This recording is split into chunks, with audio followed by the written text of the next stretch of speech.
Management Associates.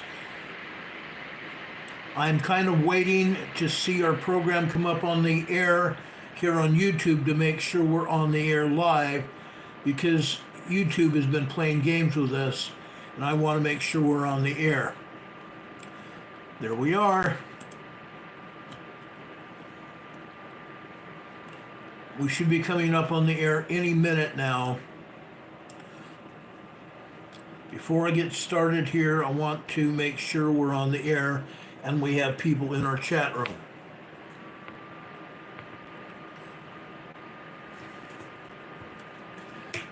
Welcome everybody to Emergency Management Associates. My name is Ron Tyler. We're coming to you from the Area Command 392 miles west of Kitty Hawk Beach, North Carolina. The first thing we want to do tonight is to talk about earthquakes. I have plenty of things to talk about. I have plenty of information to show you, including pictures of everything that I'm talking about. Folks, we welcome Demon Catman, one of our mods from east of England. Thank you, Dean, for being here. Lamb as the Light is here. Welcome, Lamb as the Light. We've missed you so much. Juanito's here. Thank you for being here, Juanito. We appreciate you so much as well. Folks, we have a ton of things to talk about. Will someone give me a 5x5? I want to make sure we're on the air. And we have video and proper sound. Diane Myers checking in from Rhode Island. Thank you, Diane. We appreciate you so much. Juanito and Lamb as the Light just gave us a 5x5 here. We appreciate that so much. Demon Catman just gave us a 5x5 as well. Thank you so much for that, Dean. God bless you for that. Anyway, I want to talk to you about earthquakes. First and foremost, let's go over to the earthquake map, meaning the USGS map. Folks, over in the Philippines, just south of the Philippines, I'm going to bring up this map as soon as it resolves here. You're seeing Hawaii there. Hawaii's had a few minor earthquakes and tremors. Okay, it's not as bad as it was last week or the week before, but Hawaii has, the big island of Hawaii has had some minor tremors and minor earthquakes. What I do want to show you is over here in the Philippines though, okay, right here, just south of Mindanao, Philippines, okay? This is near Sarangani, Philippines, Sarangani, okay? Sarangani, near Sarangani, Philippines. This is 160 kilometers southeast of Sarangani, Philippines. Sarangani, Philippines is an island just south of Mindanao, Philippines. The biggest island here in the Philippines right here, Mindanao, Philippines. Here we had a 6.0 earthquake. It was downgraded now to a 5.8. As you guys know, USGS downgrades these earthquakes. They do not want to get the information out that there has been a very strong earthquake. 5.8 is a very large earthquake. They put it as a moderate earthquake. 5.8 earthquakes are not moderate, or not even moderate earthquakes. 5.8 earthquakes do major damage. 5.8 earthquakes do major damage because this was out in the ocean. The ocean waters absorbed the shock waves of this quake. I don't think anybody near Sarangani, Philippines, or over here on Mindanao, Philippines, here, the large island, felt this earthquake. It's far enough away from any major landfall that the waters of the Pacific absorbed the shock waves from that quake. But I want to show you something. This is important to recognize what happened. Okay? It shows a 5.8 earthquake here. This is the beginning of the USGS seismologist back study page. Okay? I'm going down here to the left-hand side to click on origin. That's where we're going to start with this earthquake. It shows a magnitude of 5.8 right here. Let's go over here to the right where it says magnitude zone. Okay? Here it says a 4.8 earthquake. 35 stations reporting. 35 stations reporting, but it does not show any station details. It shows station details for a 4.9 earthquake here. 9 stations reporting. This was obviously not a 4.9 earthquake. It was not a 4.9 earthquake. It also has a 6.0 earthquake with 322 stations reporting. Let's click on the station details. I want to show you this. This earthquake was not, I repeat, this earthquake was not a 5.8 earthquake. Okay, right here, right from the start, 6.07, 6.12. Then they have some 5s here. Then we go right back to 6.31, 6.37, 6.21. There's 322 stations here. Then they show us some more 5s here. 5.56, 5.82, and right back to 6.31, 6.37, 6.21. We scroll back down here just a little bit, we get to 6.2. Then it comes out as a 5.97. A 5.97 might as well be a 6.0. We come up to a 6.18, a 6.3, a 6.09, a 6.26 down here. We continue to scroll down. I'm not going to continue scrolling down for much longer, but I wanted to show you this. This is what the magnitudes look like coming from the seismographs around that area, including on the bottom of the ocean. 6.18, 6.3, 6.09, 6.26, 5.96, 5.96, 6.34. Okay, we could go scrolling through this whole list.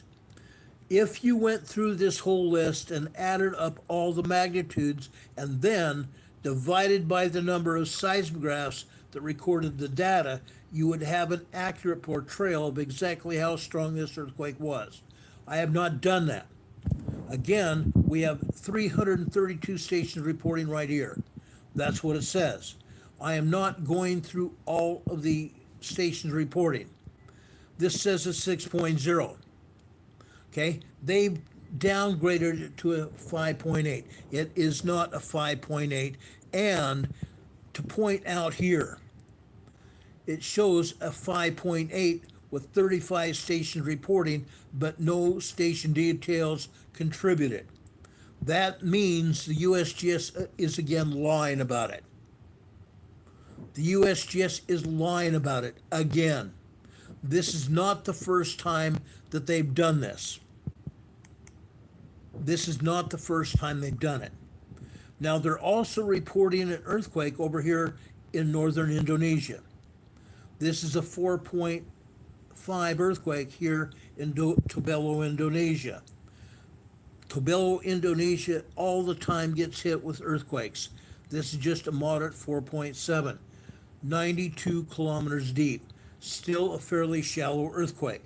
Further south, over here in east central Indonesia, this is also 4.7 earthquake near Masohi, Masohi,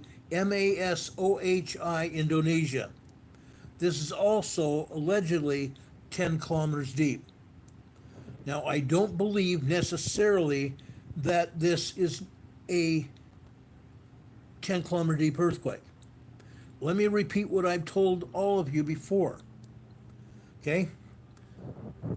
USGS labels an earthquake as a depth that they may be able to prove.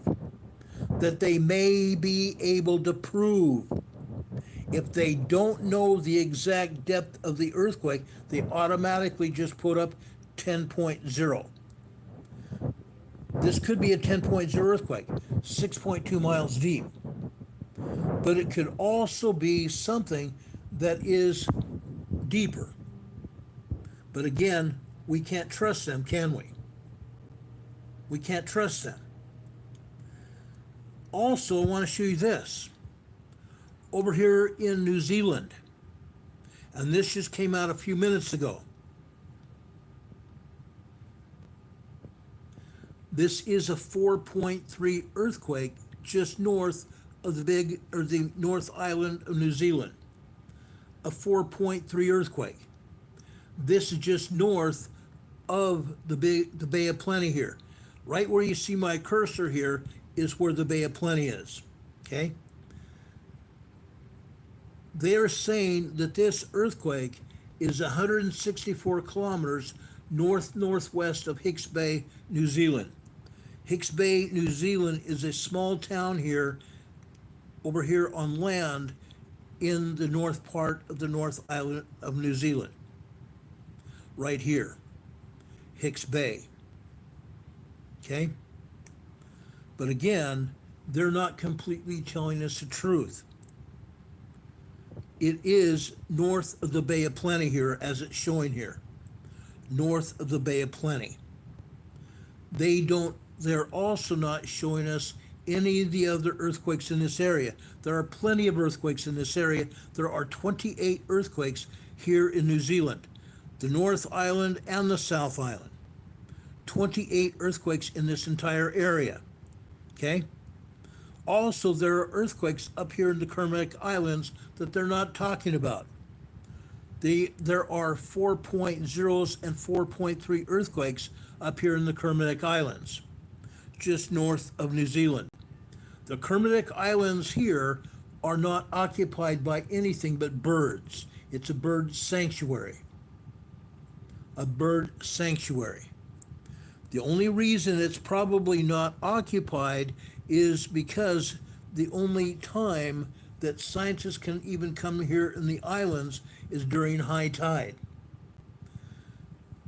At low tide, there are rocks just beneath the surface and rocks jutting up into the water, up just above the water. If ships or boats got anywhere near these islands, they would be sunk and dashed upon the rocks here in the ocean, and the scientists would die. They come here during high tide to check on the birds, and then they leave. Okay? That's what happens. Over here in Vanuatu, this is also a 4.5 moderate earthquake. Again, USGS rates these earthquakes, the 4.0 to 4.9 is light earthquakes. They are not light anything. They are not light anything. 4.0 to 4.9 earthquakes are moderate earthquakes. They cause damage. 4.0 to 4.9 earthquakes cause damage. This is a moderate 4.5 earthquake.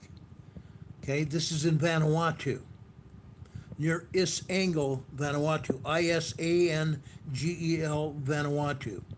This is also 249 kilometers deep. 249 kilometers deep. This is a moderate depth. This is a moderate depth for an earthquake. This is not shallow, nor is it deep. It's a moderate depth for an earthquake. A shallow earthquake, I would say, is between like 7 kilometers deep, 5 kilometers deep, all the way up to like 150 kilometers deep. I would consider that to be a shallow earthquake. A 249 kilometer deep earthquake is a moderate depth. Why do I say that? Because, folks, when we look at earthquake depths, we look at a depth of 549 to 600 kilometers deep and even up to 700 kilometers deep as being a very deep earthquake. So a 249 kilometer depth earthquake is just a moderately deep earthquake. This is a moderate earthquake. It's also 72 kilometers northeast of Isangel, Vanuatu. This earthquake happened away from the islands, away from the mainland part of Vanuatu. Okay? Away from any real islands. The closest island was Isangel, Vanuatu, right here. Okay? It was far enough away that the moderate earthquake didn't cause any problems. Okay? The ocean waters absorbed the shock waves from this earthquake. Okay? Now, you see a volcano over here on this angle of Vanuatu. Every island in the Pacific is existing only because the island was made by volcanic action. The island exists because of volcanic action. Okay? There's a volcano there. There are volcanic vents down here. I believe one of the main parts of the island here is a volcano here. There's also a large volcano here. You see how this crater exists? Because over the years, when the volcano erupted, it blew out the sides of the volcano. You can see the main crater all over this area. The crater or the volcano blew out. And you can see the blowouts here all around the volcano. The lava came out all over this area. You can see it as it fanned out to make this fan, what they call an alluvial fan here. The same thing down here. These volcanic vents, yes, they're vents. The vents are part of the main volcano. But over here, there was another volcano that came up. Okay? It's angle Vanuatu. I want to show you that. It's very interesting how that happens. Now I'm going to back away from Vanuatu for a minute. Notice we came over here to talk about the Sarangani, Philippines earthquake, 6.0 earthquake. Well, guess what? There was also another 6.0 earthquake over here in the Eastern Pacific. Okay? This is the Northeastern Pacific Rise. The Northeastern Pacific Rise. Let's zoom in here. Okay? This is just south and west of Central America. It's south and west of southern Mexico here. Southern Mexico is right here. Guatemala is here. Nicaragua, El Salvador, Costa Rica, and Panama here. This is over on the Northeast Pacific Rise, well away from any land. This has come up as a 5.7 earthquake. This has also been told it's 10 kilometers deep. It's on an earthquake fault out here in the middle of the Pacific, far enough away from land that probably nobody felt this earthquake. However, let's take a look at it again. I want to show you this earthquake. Over on the left-hand side, we go over to the seismologist back study page here and click on origin. Okay, it comes up with magnitudes here. You still see it as a 5.7 earthquake up here at the top. We move down here. Magnitude 5.7. Let's move over here to the far right. Let's click on magnitudes here. Okay? Notice what they're telling us here. Over here, back on the left-hand side, it says a 5.7 earthquake. 50 stations reporting, but no station details contributed. Isn't that interesting? This was supposedly a very large earthquake. No station details reported. Down here, we see a 5.0 earthquake located here. 17 stations reporting. Station details here. Further down here, as we scroll down, this shows a 5.2 earthquake.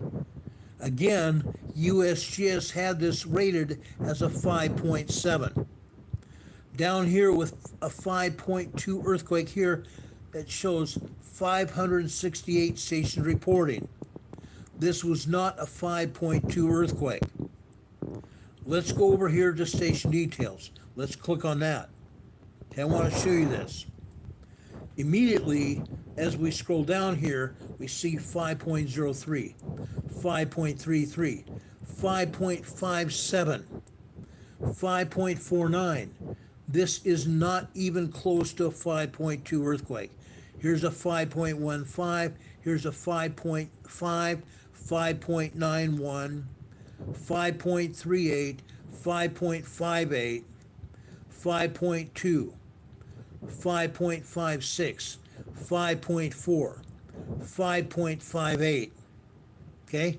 We scroll down here, we come up with a couple fours. We continue scrolling down here, we have a 5.19, 5.9. Now we're coming up to the real strength of this quake. It shows a 5.9.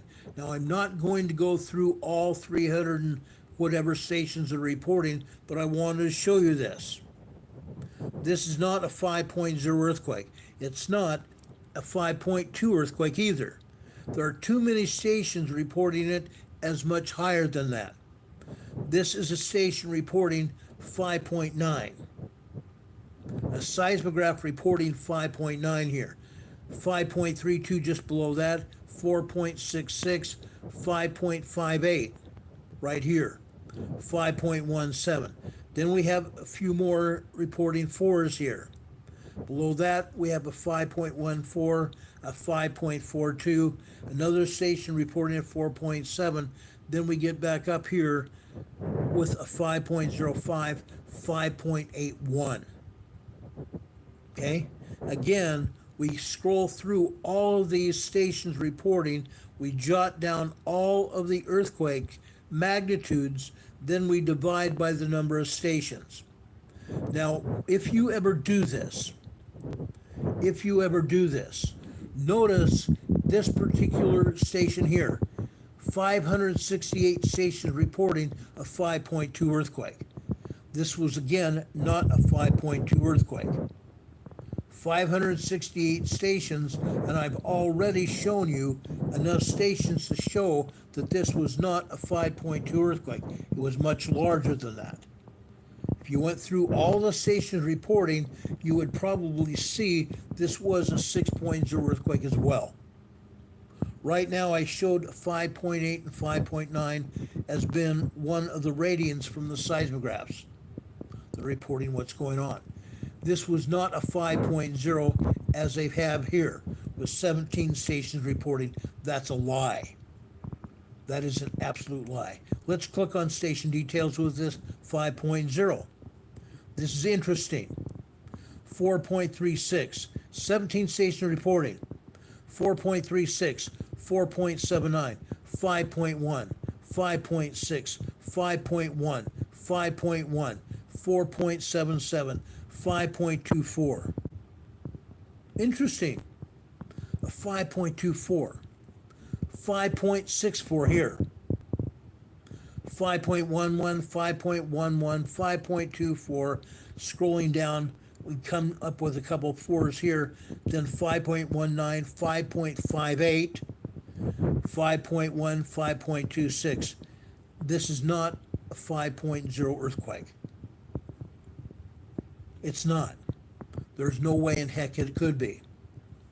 This here, it says a 5.7. It's not. But there are also no stations reporting details here. No station details contributed, although it shows 50 stations reporting. 50 seismographs reporting, but no station details. That's because USGS does not want us to see what exactly is going on. Again, I want to back out here. I want to show you what's going on here. This earthquake here on the northeastern Pacific rise, just south and west of Central America. This is almost on the same latitude as this earthquake over in Sarangani, Philippines right here. Nearly the same latitude. 6.0 here and a 6.0 over here. I want to show you that. It's important to understand what is going on. Now, while I've got you all here, look at Europe. Let's go over here and look at China. Northeastern India. They're showing a 4.9, 5.0 earthquake over here in southeastern China. Oamdo, China, a 5.0 earthquake. Over here, on the other side of the craton, these are the Himalaya mountains here, the edge of the craton. The edge of the craton here, the edge of the plate. We come over here. This is Afghanistan. Afghanistan. This is a 4.1 earthquake that's 102 kilometers deep. Afghanistan. Over here we have a 5.0. Then we have the plate coming over here. And on the other side of the plate here, we have a 4.1 earthquake. Okay? Then, out of the goodness of USGS's heart, they're trying to report an earthquake over here near Greece. Interesting. Actually, I'm sorry, it's not near Greece. It's Cyprus. This is Cyprus. Okay? Over here, just on the edge of the island of Cyprus, we have a 4.8 earthquake here, a moderate 4.8 earthquake. This was offshore, 15 kilometers southwest of Lardos, Cyprus. Okay, a 4.8 moderate earthquake here. Now, I want to back off here.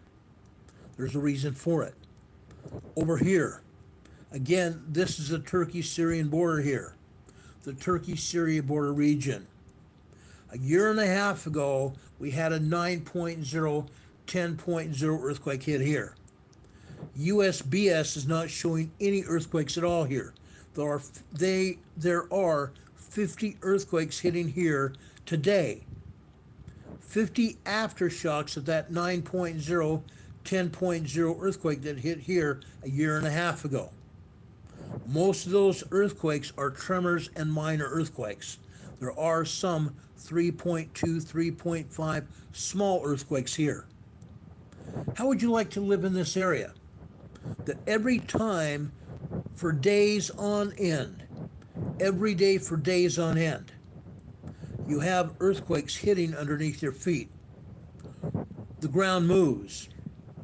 And after the 9.0, 10.0 earthquake that killed your family members and your friends, 5,000 people were killed. Over 5,000 people were injured here in the Syria-Turkey border region. How would you like to live in this area, where every time the earth moves, you're thinking it might go again as a big deal, as a great, big, dangerous earthquake? Those people here have to live with that feeling. Now, why am I telling you all this? Because this same earthquake fault over here in the Turkey-Syria border region comes down here out into the Western Mediterranean here. It goes right down here to Cyprus. Right down here to Cyprus. And I'm sorry I mislocated this earthquake here. This earthquake here is in the Dokanese Islands just off the coast of Turkey. These islands here are just off the west coast of Turkey. They belong to Greece. Cyprus does not belong to Greece. It's its own government here. But these islands here belong to Greece, the Dokanese Islands. This is a 4.8 earthquake in Lardos, Greece, the Dokanese Islands. There is not showing all the earthquakes here either. There are 4.0, 4.4 earthquakes right here, both north and south of Greece. There are other earthquakes here in the Western Mediterranean, just north of Crete here.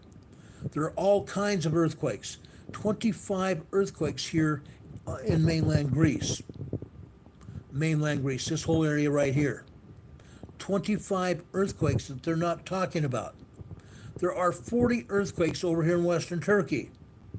There are about 10 earthquakes over here in northern Turkey.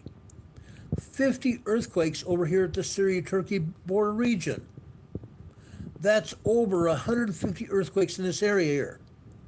Over 150 earthquakes in this area here. And this is just right here. We have not even gotten to Italy. We've not even gotten Italy. There's 24 earthquakes over here in central Italy. There are about 10 earthquakes here in southern Italy.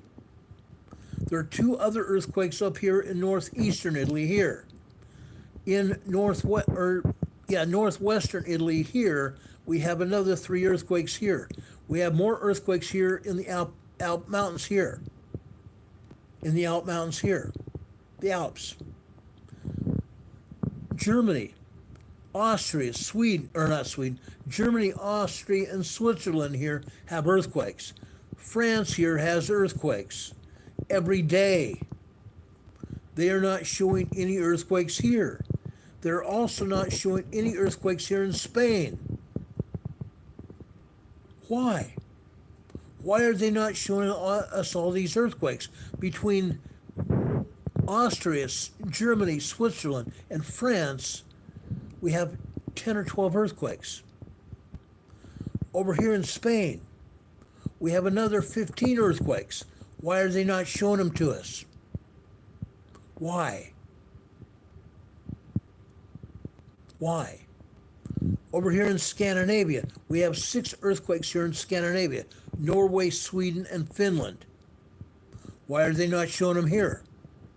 Inquiring minds want to know. There are 38 earthquakes here over here in South America. They show us 1. They show us 1 lousy earthquake over here in Orcopampa, Peru. A 4.3 earthquake, 117 kilometers deep. Why are they not showing us all the earthquakes? Okay? Over here in Central America, they're showing us 1 earthquake over here in Central America. Okay? This is Guatemala. Guatemala. This is also a 5.0 large earthquake here. A 5.0 large earthquake here that caused damage. This is 1 mile, 2 kilometers west of San Pedro, Ayumpuc, Guatemala. A large earthquake near a town in Guatemala. Right here.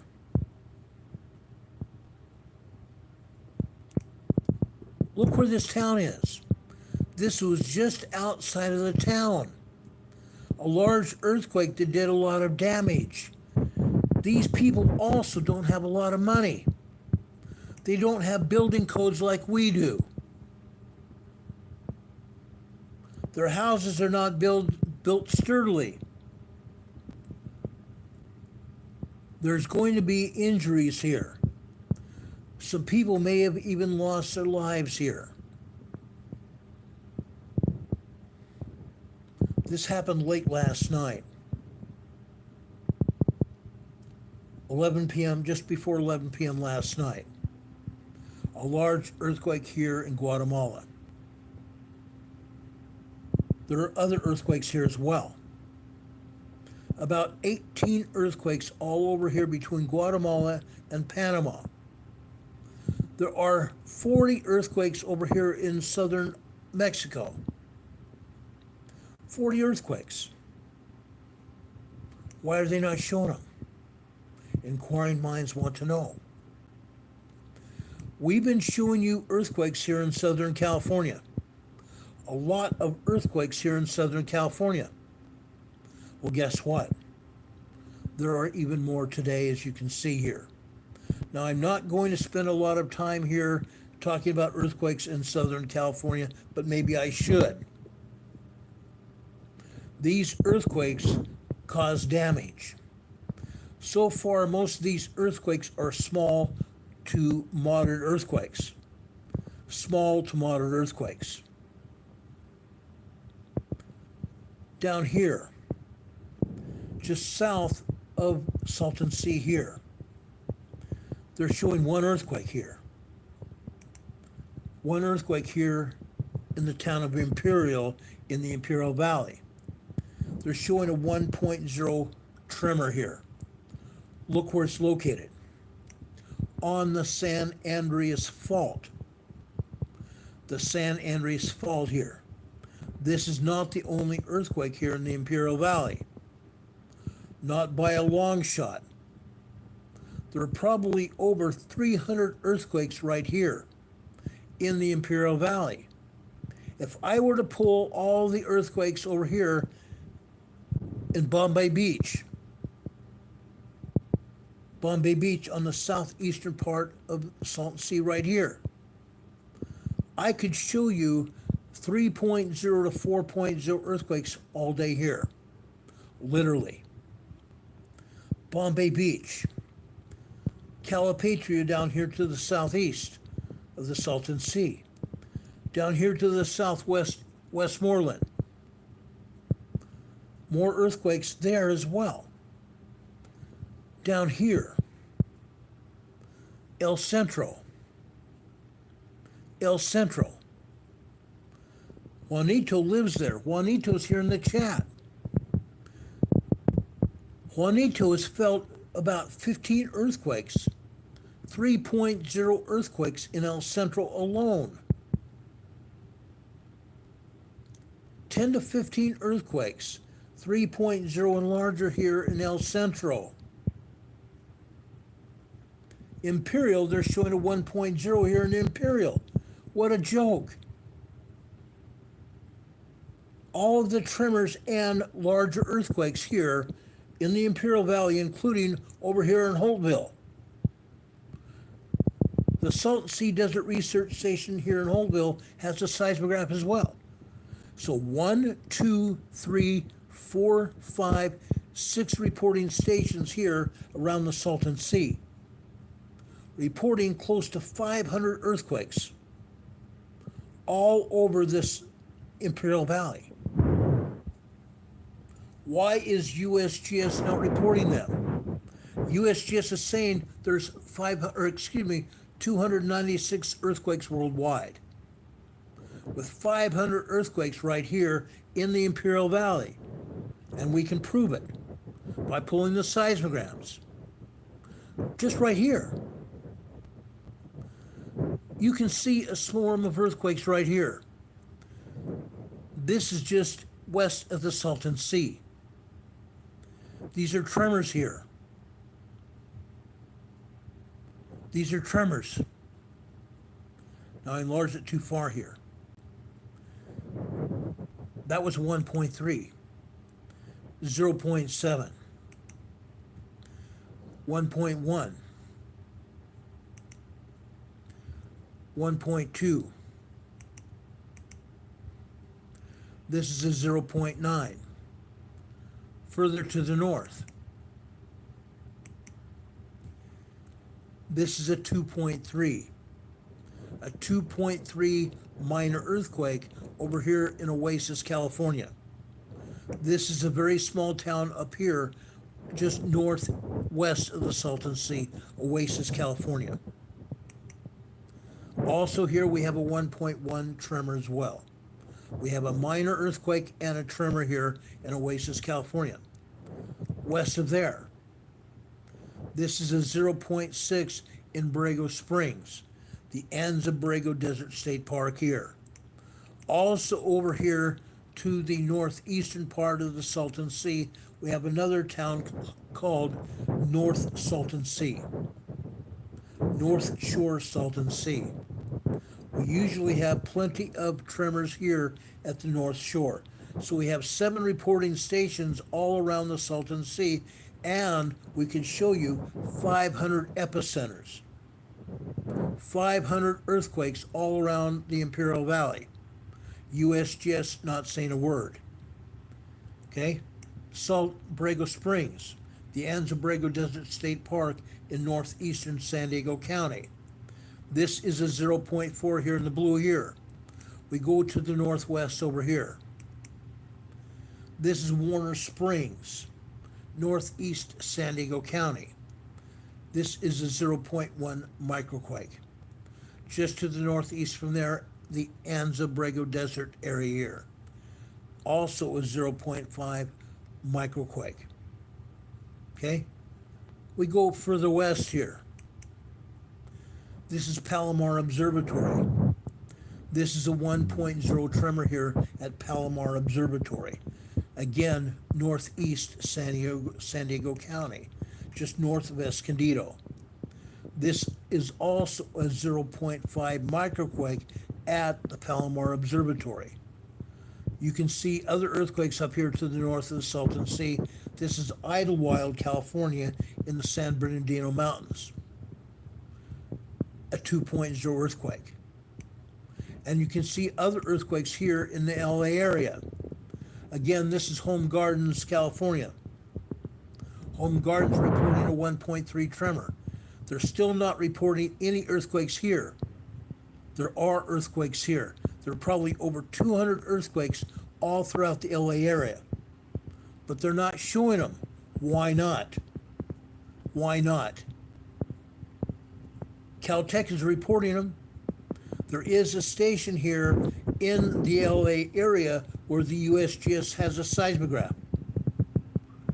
They're showing plenty of earthquakes on that seismograph as well. They just don't want us to see it. Plenty of earthquakes throughout this area. They're not reporting them. They are not reporting any at all. I want to know why. Over here in the southern Cascadia area. This is over in Hydesville, California. This is the Mendocino Fault. This is the Mendocino Fault. This is just east of the Petrolia area here. Petrolia, California is right here. They're not reporting any earthquakes here, which is also false. Okay? Right here we have the San Andreas Fault. The San Andreas Fault is in the southern Cascadia region.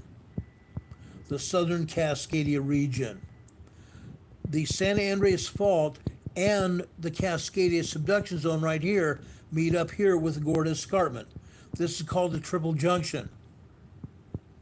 The Triple Junction, folks. Well, guess what? There are plenty of earthquakes all over this area. And there's going to be even more.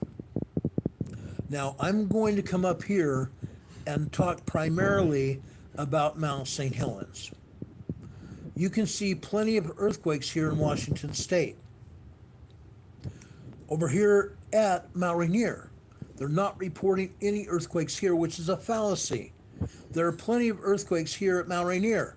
They're just not putting them up here on the map. Northwest of Mount Rainier, they have a supposed explosion near Capucin, Washington. A 1.4 tremor here. It's not an explosion. There have been no reported explosions here, even though USGS has been reporting this. There's no reported explosion here in the state of Washington. This is a tremor, probably caused by magma down beneath the crust here, down beneath the surface of the earth in the crust. It's southwest of Mount Rainier, or northwest of Mount Rainier. Probably magma coming here to Mount Rainier. They're not reporting it. USGS reports explosions and quarry blasts that are false. Those are tremors and or minor earthquakes. To the north of Mount Rainier, right here. This is Wilderness Rim, Washington. This is over near Glacier Peak. This is a 1.1 tremor here. Over here in the Puget Sound area, we have a 1.5 tremor here near Edmonds, Washington. A 1.5 tremor near Edmonds, Washington. Over here, just south of the Strait of Juan de Fuca. Right here, this body of water here is the Strait of Juan de Fuca. Right here, they're reporting another blast, an explosion. 8 kilometers, 4 miles southwest of Port Angeles, Washington. Guess what? Guess what? It is not an explosion. It is not an explosion. Let's zoom in here. I want you to see what it is.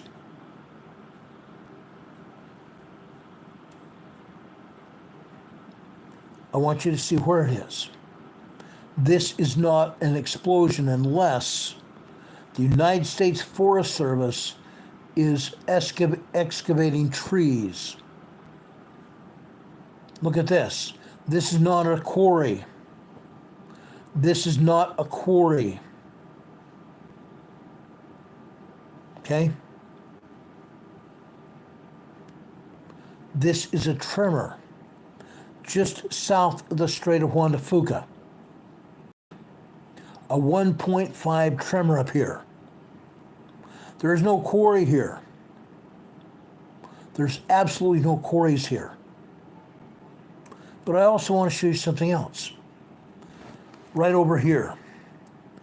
Look at all these downed trees. These are downed trees. Why do we have trees laying on their sides? Let me back this picture up here. Okay? There's another volcano. There's a volcano here. This is Olympic Peak. There's another volcano here, Olympic Peak. Because this is a volcano, we have downed trees caused by SO2 and CO2 coming from the magma inside the volcano. Coming from the magma down inside the volcano. The toxic gases are leaking up through the crust of the earth. That is why we see downed trees. If you go over to the Google Earth and zoom in on some of these volcanoes, you're going to see hundreds of trees on their sides as a result of magma in the area. You can see them also around Mount Rainier, Mount St. Helens, Glacier Peak, Mount Baker, up just south of the Canadian border, down into Mount St. Helens, all around Mount St. Helens, and also down around Mount Hood. Every one of the volcanoes. And I'm just mentioning a handful of the volcanoes. Okay? I wanted to show you these. Okay? There's a reason I'm showing it to you. A tremor up here near the Strait of Juan de Fuca. Another tremor over in the Puget Sound area. And yet USGS is not reporting much of anything. But let's go down here to Mount St. Helens. Look at all these earthquakes all around St. Helens. Southwest of Mount St. Helens, right here. We're reporting a 0.7 microquake here. This is quite a distance from Mount St. Helens, isn't it? This is probably, I want to say, about 100 miles southwest of Mount St. Helens. Over here to the north of Mount St. Helens, 1.1 tremor here. Look at this. Over on the south flank of Mount St. Helens right here, the south side of Mount St. Helens, they call them a flank. The south side of the mountain. This is a 0.7 microquake. Over here at the rim of Mount St. Helens. By the way, that microquake is 4.6 kilometers deep, just over 2 miles deep. Over at the rim of Mount St. Helens, we have another seismic event. This is another 1.0 tremor here at Mount St. Helens. 1.6 kilometers deep, just under 1 mile deep. Okay? Up here, just north of there, near the rim, this is a 0.5 microquake. Just north of there, this is a 0.8 microquake. 5.6 kilometers deep. Folks, it's unreal here. You can't make this up. 5.6 kilometers deep, just under 3 miles deep. Just less than 3 miles deep. Okay? right up here. This is a 0.1 microquake here. Okay? This is also 3.5 miles deep, 7 kilometers deep. This is down in the volcano. Down in the volcano, guys, and we haven't even gotten to the summit. Over here to the summit, we have a 1.5 tremor here. This is just barely 1/10 of a mile deep. This is a 1.1 tremor, also 2/10 of a mile deep. This is a 1.2, 1.7 kilometers deep, just under 2 miles deep inside the volcano. Right here we have another 0.9, 1.0 tremor here. A half, or actually a quarter of a mile deep here. Over on the right side of the crater, we have a 1.0 tremor here. 6.3 kilometers deep, just over 3 miles deep. Deep inside the volcano. This is a 0.9, 1.0 tremor at the summit of Mount St. Helens. Just over 3 miles deep. Just over 3 miles deep.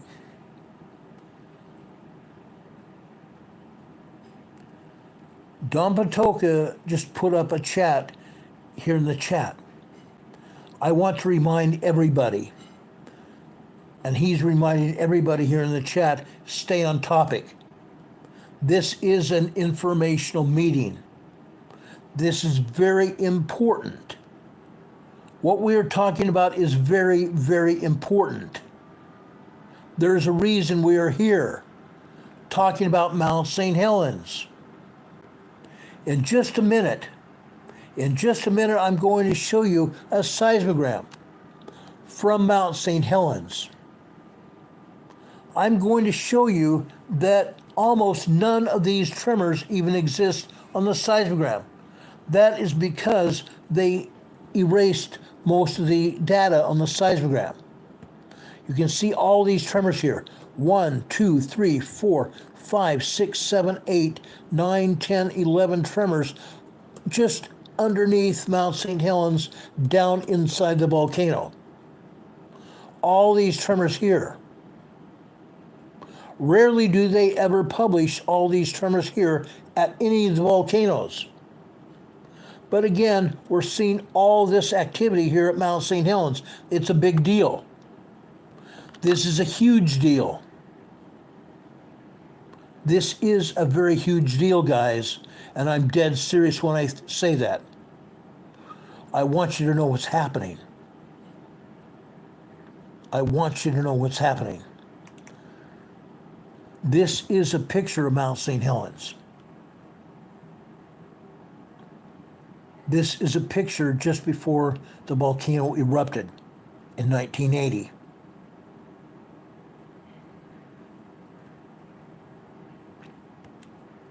Just before it erupted in 1980.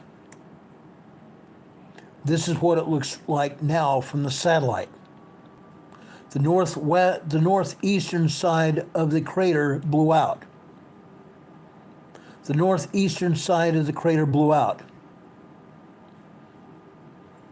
September 1980. A major explosion. 56 people killed. 56 people here killed. Others injured. A ton of property damage. Millions of dollars in property damage. The volcano erupted in 2003 as well, but it was just a minor eruption. Mount St. Helens, guys. Now, I want to show you what's happened today at Mount St. Helens. The first seismogram I'm going to show you is east of Mount St. Helens. Right here. This is east of Mount St. Helens. Remember when I told you all they are showing are microquakes and tremors at Mount St. Helens? Why are they not showing us these small earthquakes? Why are they not showing us these small earthquakes? This is at least a 3.0 earthquake. This is at least a 3.0 earthquake. This is a 2.8, 2.9 earthquake. Excuse me, I'm sorry to burp. I don't know where that came from. Small earthquakes here at Mount St. Helens. Why are they not showing these? This is important data. This is very important data. Now, over here, you see tons of tremors. We reported on the tremors, didn't we? USGS showed the tremors, didn't they? But why are they not showing us these other seismic events? These are big events. These are big events. This is at least a 2.0 earthquake. Out to the right side, this is a secondary quake. A secondary quake, guys. When we have data coming out here with a secondary quake, this means this earthquake that they're showing is probably larger than a 2.0 earthquake. This may have been as large as a 2.5 earthquake. Minor earthquake, but still an earthquake. 2.8, 2.9 earthquake, possibly 3.0. This is definitely a 3.0 here. Why are they not showing these on the map? They do not want anybody to know what's going on. Minor earthquakes here. Why are they not showing what's going on? We have magma here. See these lines here? The thicker lines show increased magma. The thinner lines, less magma. The horizontal lines are magma pulse signals. The thicker lines showing us more magma. The thinner lines showing us less magma. This earthquake here, the 3.0, was caused by magma coming into the magma chamber, and I'm going to show you that in a minute. This earthquake here was caused by magma coming into the magma chamber, and these other events here were caused by magma coming into the magma chamber. Down here after later this morning and the early afternoon. This is a 2.7 earthquake here. They're not reporting this earthquake either. Why not? Inquiring minds want to know why not. Again, they're not showing it to us, are they?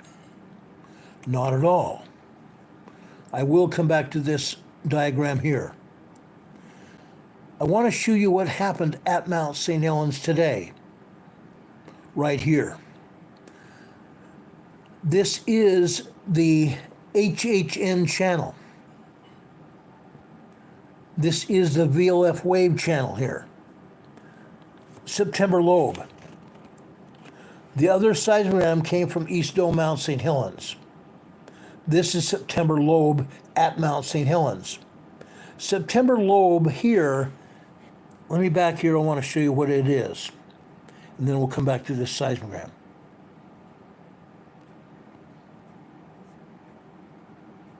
Maybe we won't. Okay, look what's happening. The magma coming into the volcano here is coming in under pressure. The magma coming into the volcanic chamber is coming in under pressure, and it's causing what they call VLF waves, very low frequency waves, VLF waves here. Look at all this magma here. This is violent magma. A lot of magma coming into the magma chamber, and we showed you on the seismogram what happened when all this magma comes into the volcano, causing earthquakes and tremors. Now, what they're not showing you is there was a lot more seismic events that were scrubbed off the seismogram. There were many other seismic events scrubbed off the seismogram. because all this magma coming into the magma chamber causes rock fracturing. Rock fracturing is causing earth movement. Earth movement here at the volcano, Mount St. Helens. This is 5 p.m. yesterday. The other seismogram also was 5 p.m. yesterday. All this magma caused those earthquakes you saw in the other seismogram. But there were other seismic events that we're not showing there, and other seismic events that USGS is not showing on the map that we showed you. This is a lot of magma coming into the magma chamber under pressure. Tremendous pressure. The magma causing these BLF waves here, very low frequency waves. This is why I'm talking to you about Mount St. Helens. We've been talking for a very long time about Mount Rainier and Mount St. Helens. Mount Rainier and Mount St. Helens are preparing to erupt, but right now, I'm putting this out here because Mount St. Helens could erupt.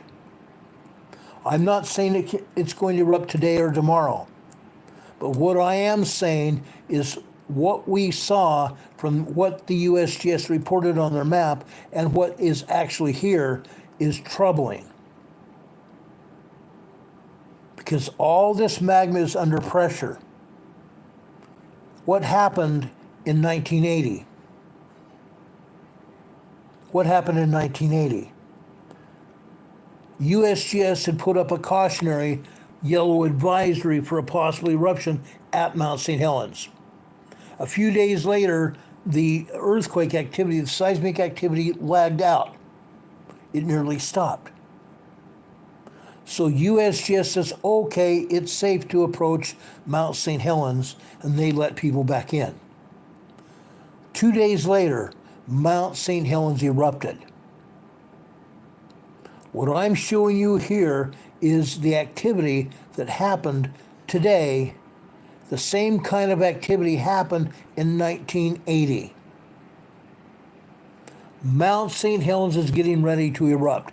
I don't know when it will, but I'm showing you this data and no one else is showing it to you. Why not? They can get it. They can get it just like I did. All the way up here from 5 o'clock until just after 9 p.m. 4 hours. 4 hours of heavy-duty magma coming into the magma chamber here at Mount St. Helens. Then it became less. Just after 9:30, it became less active. But as you can see, we still have a lot of VLF waves here. It came here until like 4 a.m., 4:30 this morning when the activity calmed down. And you can see it here. But right here, it's showing nearly straight lines. Magma does not show straight lines. This seismogram has been scrubbed. This seismogram has been scrubbed. On this particular seismogram, folks, you're still going to see these VLF waves here, whether it's just small like this or large like this. It does not come down here and suddenly stop where you have almost straight lines here. Yes, there's a little bit of variation right here, but then again, it comes back down here to almost straight lines. Magma does not do that. Magma does not do that. What I'm doing right now is I'm putting out a warning that Mount St. Helens could erupt. And I'm showing you all of the data, including the seismogram data, showing you the earthquakes. And USGS is still scrubbing those earthquakes. They're still scrubbing the seismograms. They don't want us to see it. They do not want us to see it. Does anybody have any questions about anything I've said so far? Don Patoka says, I don't have a magical crystal ball. No, I don't. I do not have a magical crystal ball. But folks, what I am telling you, I believe this is serious. I believe this is serious, or I would not even be telling you right now. Now I'm trying to turn this camera around so it shows my face. It's not allowing me to turn around. So what I'm going to do is do this. Now you can see my face. Okay? I have a lot more information to give you before I show you any more diagrams of what's happening. I believe there's a lot more activity going on than is telling. Okay? I know what's happening. I've been very thorough about what I've shown you. Okay? What I'm going to show you now may surprise you. Okay? I want to show you what is happening up and down the entire Cascadia subduction zone. I want to show you what is exactly happening. Basically because no one else is willing to do it. Okay? Let me turn the camera around here. I want you to see this right here. Folks, what I'm showing you is a tremor map. A tremor map. The tremor map is coming from the Pacific Northwest Network right here. Going up here to the north.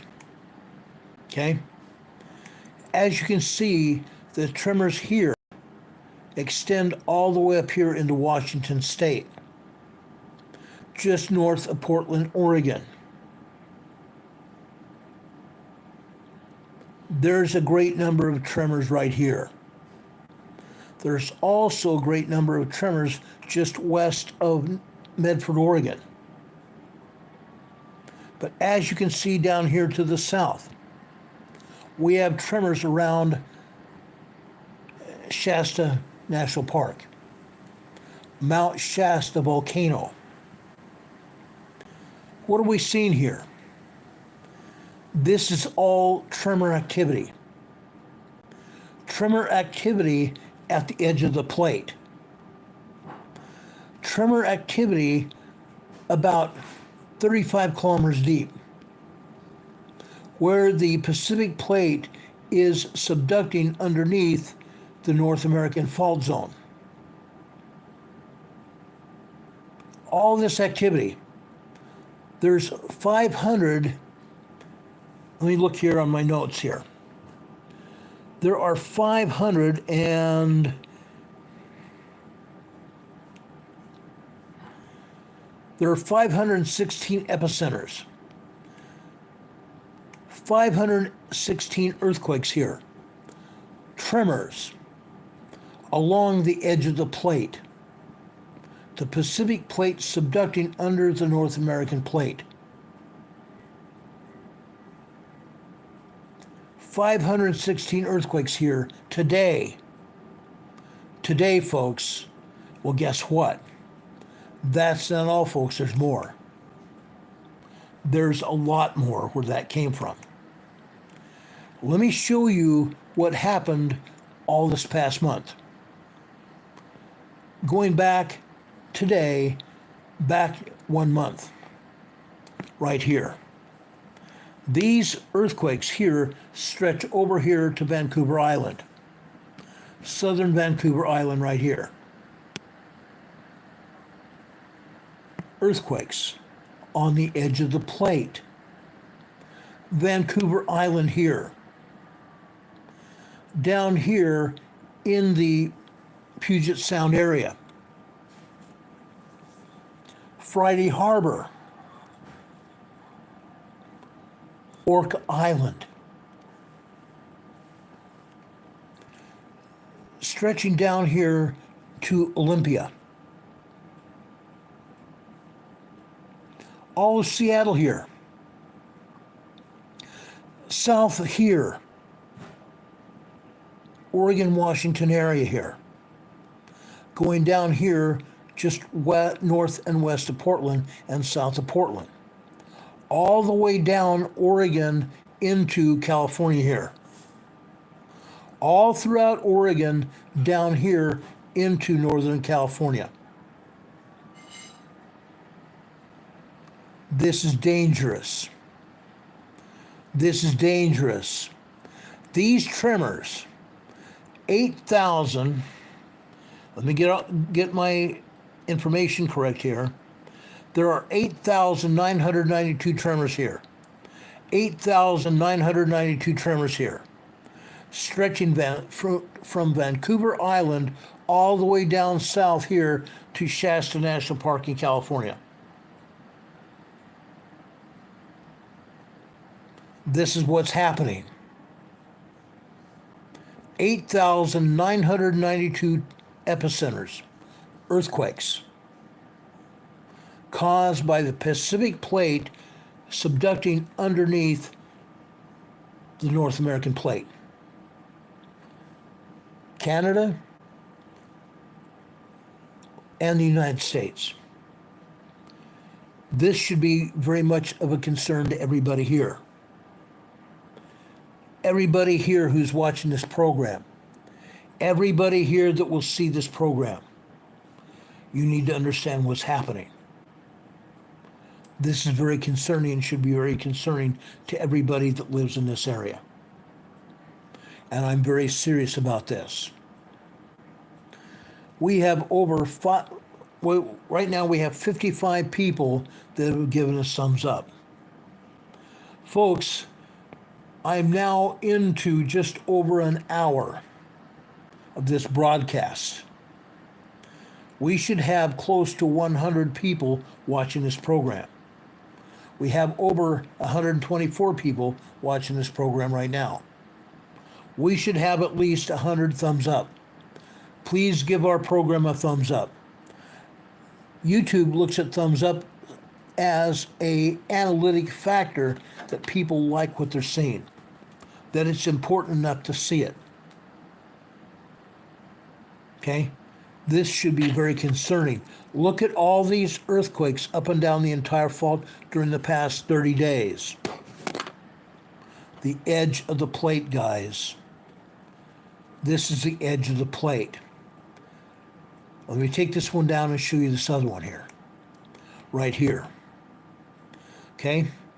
I'm showing you the Cascadia Subduction Zone region. The Cascadia Subduction Zone region. Right over here. Seattle, Washington.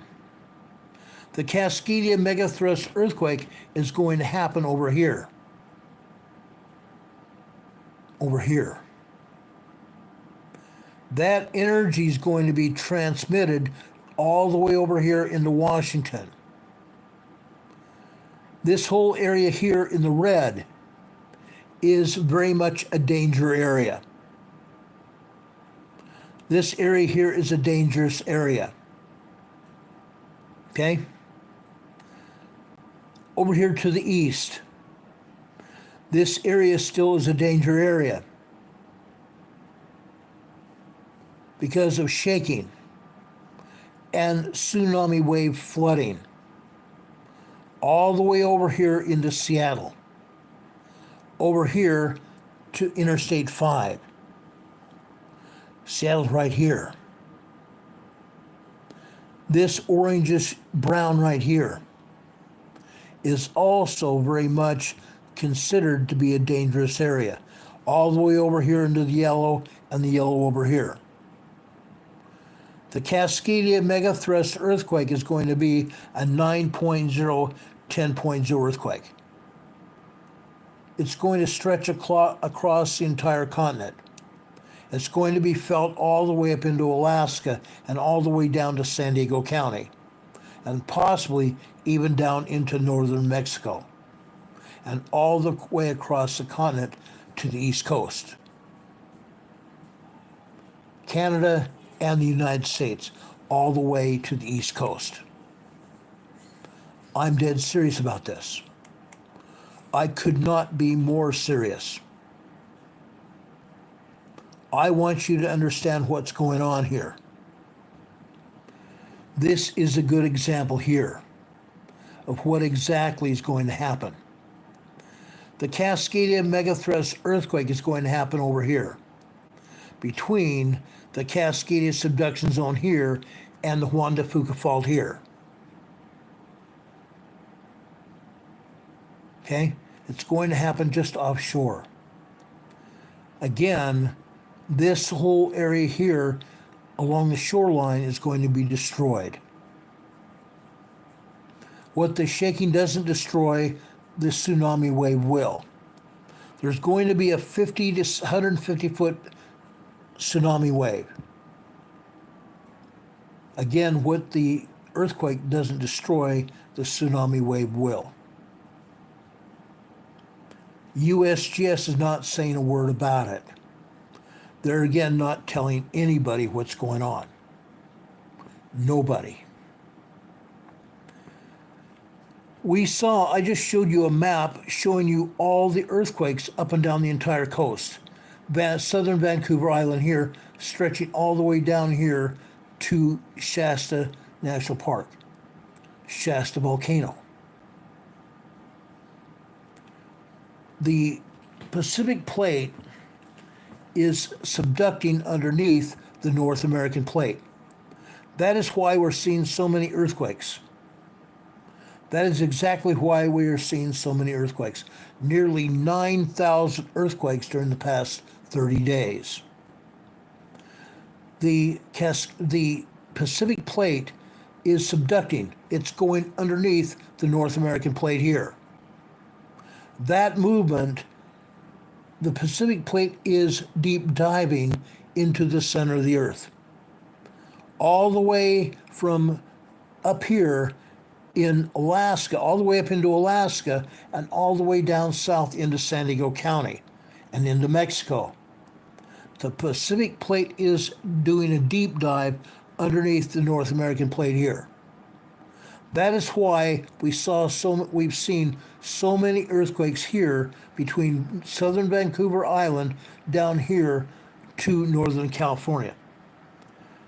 The data is compiled by the Pacific Northwest Seismic Network.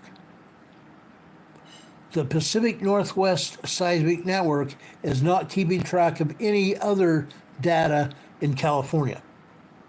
That is supposed to be coming from the USGS. There is a reason that I'm showing you this.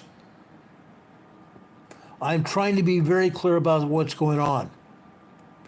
The Pacific Plate is taking a deep dive, causing all the earthquakes up and down the coastline.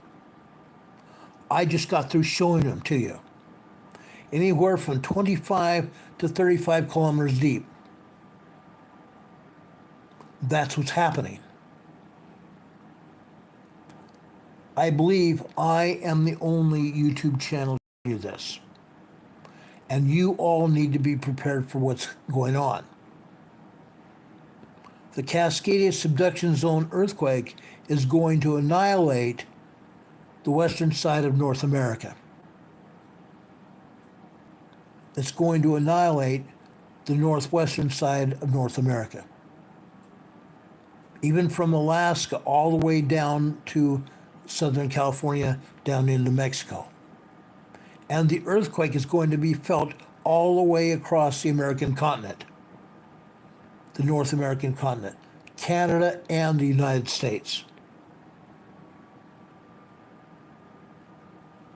Okay? Do you have any questions for me? I've given you a lot of information so far, and I'm not finished.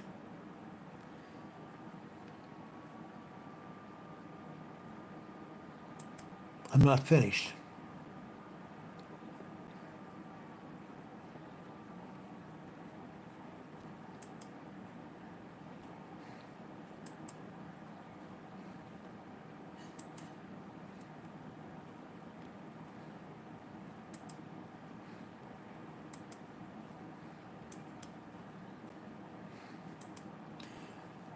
one of my mods here took down a chat because he was trying to say that the USGS publishes the information. No, they don't. You did not see the information from the USGS at all. The USGS map did not show any of this. We had to go into the Pacific Northwest Seismic Network to pull the information. So the USGS does not publish the information. They don't want people to know this.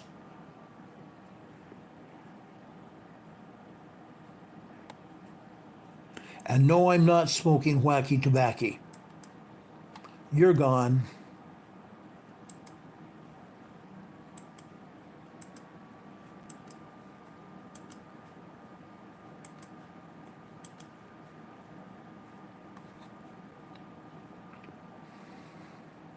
Wilson is asking, hi guys, do you think New Madrid will strike first, or the Salton Sea, or Vancouver? Vancouver is going to get hit. The Cascadia megathrust earthquake is going to hit Vancouver. Promise you. Promise you. Is New Madrid going to get hit first? I don't know. I don't know. I'm telling you, I believe the New Madrid fault is going to get hit within the next 2 to 5 years. The Cascadia megathrust earthquake here is going to hit within the next 5 years. I don't see it lasting any further than that. I don't see the Cascadia megathrust earthquake fault lasting any more than 5 years. There's so much going on here, and it's so far 34 years overdue. 34 years overdue. Unreal. Cotton picking unreal. 334 years since the last Cascadia megathrust earthquake hit. And now scientists are saying it's over 34 years overdue. And I have reported during the past 3 days, I have reported earthquakes down the entire fault line. From over here near Vancouver Island, all the way south into San Diego. Last night I showed you earthquakes on the New Madrid and also on the East Coast. You can't deny that. Nobody can deny what's going on. I showed you the data because the agency's not showing it. The agency will occasionally show a tremor or a minor earthquake. They're not showing 3.0 earthquakes anywhere. And yet, that's exactly what's happening on the New Madrid fault as well as the Cascadia subduction zone.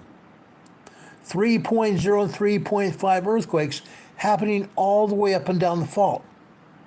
All the way down through the San Andreas fault. Again, the Cascadia megathrust earthquake fault the earthquake is going to be felt all the way down here. And down here, it's meeting up with the San Andreas fault. The Cascadia subduction zone earthquake is going to trigger the San Andreas fault down here, and then it's going to spread all the way down the coast of California. A 9 to 10.0 earthquake all the way down the coast of the United States and Canada. Unreal. C. Miller says it'll trigger the San Andreas. Yes, we believe it will. Again, in 2019, Chris Goldfinger from the University of Oregon, the chief geologist and professor from the University of Oregon, met in San Francisco with other seismologists and geologists, and he said that the Cascadia megathrust earthquake will trigger the San Andreas fault. And the energy will be transmitted all the way down the San Andreas fault to northern Mexico. Okay? That's what's going on. I showed you the information from the Pacific Northwest Seismic Network and all of the information up and down the coastline and all of the Mount St. Helens information tonight. Mount St. Helens could erupt at any time. That's why I'm showing it to you. I can't tell you when it's going to erupt. I don't have a crystal ball. But all that energy is coming out of someplace, isn't it? It's coming out of someplace. And it's going to happen. I promise you it's going to happen. Folks, this is the North American Craton. Over the past 5.5 years, I've shown this slide to you many times. Many, many times. Now, why am I showing it now? Again, the Cascadia megathrust earthquake is going to happen right here. Right here. This is what they call the accretionary belt. Okay? The accretionary belt. This is the western side of the North American fault zone. The Pacific plate out here is going to go directly underneath the North American plate, taking a deep dive towards the center of the Earth. We're already seeing earthquake energy up and down the entire fault, up and down the entire side of the United States and Canada, and even up in Alaska. I haven't spent a great deal of time talking about Alaska tonight, but I promise you there are earthquakes there. This is what they call the deformed craton, the Rocky Mountains. This is the North American Craton here. The North American Craton. This is the western side of the fault. The western side of the craton. Okay? Folks, this is the eastern side of the craton here. The Continental Divide. The Eastern Continental Divide here and the Western Continental Divide here. The Rocky Mountains here and the Blue Ridge Mountains. The Appalachian Mountains here. All the way up here into Canada. Seismic energy travels from up here in Alaska and then Yukon, Canada area here, all the way down here through the Rocky Mountains. Rocky Mountains come down here through Canada, all the way down here in the United States. The seismic energy comes down here. It follows the craton. The craton comes down here into Montana, Wyoming, Idaho, Utah, Colorado, Nevada, New Mexico, Arizona, and then over here into Texas. Then the craton comes through Texas here, and it goes up here to Oklahoma. From Oklahoma, it crosses Oklahoma here and goes back down here into Georgia. The North American Craton, the edge of the plate. Then the edge of the plate starts heading out of Georgia up the Eastern Continental Divide, all the way into Canada. This is why we have so many earthquakes up and down this entire area. If I showed you the Canadian earthquakes, we would see a lot of earthquakes all over this area. A ton of them. Because the Pacific plate is deep diving underneath the North American plate. And up here, we're still getting earthquakes up here in the Northern Rockies of Canada, all the way down here. That seismic energy comes all the way down the plate. And then it comes out over here and all the way up the eastern side. Okay? That's what's happening. Now, we've talked about a lot of earthquakes, literally all over the United States and around the world. One of the reasons we have earthquakes is because we have solar activity. One of the biggest reasons we had 6.0 earthquakes here in the South Pacific today, or in the South and Northern Pacific today, is because of the solar activity. X-class flares, X-class solar flares. These X-class flares have been happening for a long time. They've given us a lot of earthquakes. Now we're starting to see 6.0 to 6.9 very strong earthquakes hitting the Earth today as a result of solar flares.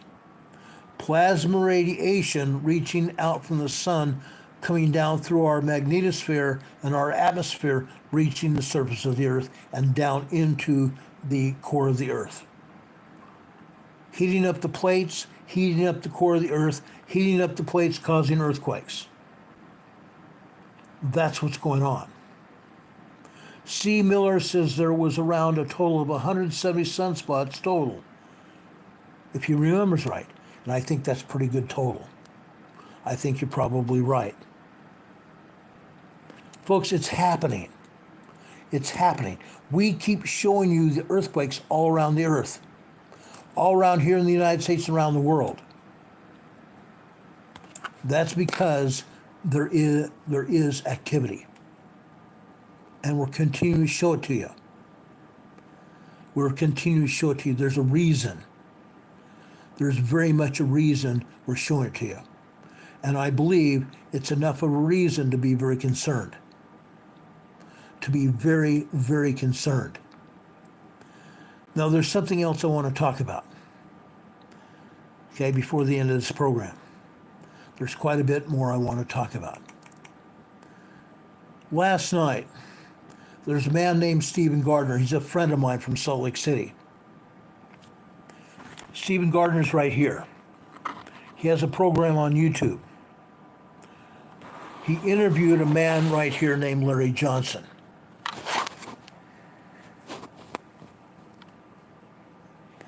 He interviewed this man right here, Larry Johnson. Larry Johnson is a former CIA agent. He is a former CIA agent. Why am I talking about it? Because, folks, we have a lot of information to talk about. A ton of it. Now, I want to turn the camera around where you can watch me for a little while. For a little while. Because I've got some information to share with you that I believe is very, very important. Very, very important. Now, folks, it's unreal. Why is it doing that? Oh, good. Now you get to see my mug here. I got my camera back. Folks, last night, Stephen Gardner interviewed Larry Johnson. At the end of this program, I'm going to give you the website to Stephen Gardner's program, so you can watch what Stephen Gardner and Larry Johnson discussed. Larry Johnson is retired CIA. And like I said, he was on Stephen Gardner's show last night. He's revealed that the United States has been putting U.S. weapons and boots on the ground in Ukraine. And our equipment and our people have been attacking Putin. We've been poking the bear in Russia. We've been poking Putin for a long time now. Do you think that President Putin is tired of the United States poking him? Do you think that he is tired of us poking him? Taking advantage of the situation? Going over to Ukraine? Trying to settle things in Ukraine? Let me talk to you a little bit about what's going on. We've been poking the bear. And now Ukraine has brought in NATO, the National Atlantic Treaty Organization, with a lot of other countries now, killing Russian soldiers and killing a lot of people, just not in Ukraine, but in Russia. What do you think's going on? Putin's getting tired of it. Putin has been warning the West, primarily the United States. Don Patoka just asked a question, poking the bear. The bear being Russia. Poking Russia. Putin has now sent a warship to Cuba. A heavily armed warship to Cuba, just off the southern shore of Florida. And Putin has also put a heavily armed submarine off the east coast of Florida. You can find out for yourself. You don't believe me, you can go over to the website, not the website, but from the web, the World Wide Web, and pull the information. Russia now has submarines off the east coast and other ships off the east coast and the west coast of the United States. But now, Putin has put a warship in port in Cuba with those intercontinental ballistic missiles that Russia has had. Both the submarines from Russia and this warship in Cuba have these intercontinental high-speed hydroponic missiles ready to attack the United States. Dustin Caglig just gave us another $5 super chat. Thank you so much, Dustin. We really appreciate it. God bless you. I just shared a EMA sticker with you on your super chat. Thank you for that. God bless you for that support. I really appreciate that, Dustin. It means a lot to me. Anyway, Russia now has a warship off our southern shore. Not just submarines and other ships on east and west coast. Down in the Gulf of Mexico. Down in the Caribbean. Folks, this is more dangerous than even the Cuban Missile Crisis. Fact. Catherine, we're talking not about the New Madrid right now. We're talking about World War III. I talked about New Madrid a little while ago.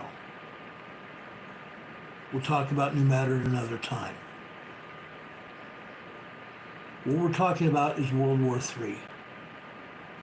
For those of you that don't think we are in World War III, think about it. Think about it. We have warships off both coasts and down in the Gulf of Mexico. The warships and the submarines have been retrofitted to deploy the new long-range nuclear missiles the Russians developed.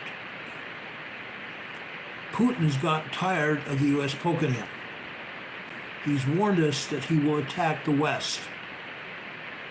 He's warned us that he will send a nuclear weapon to Ukraine.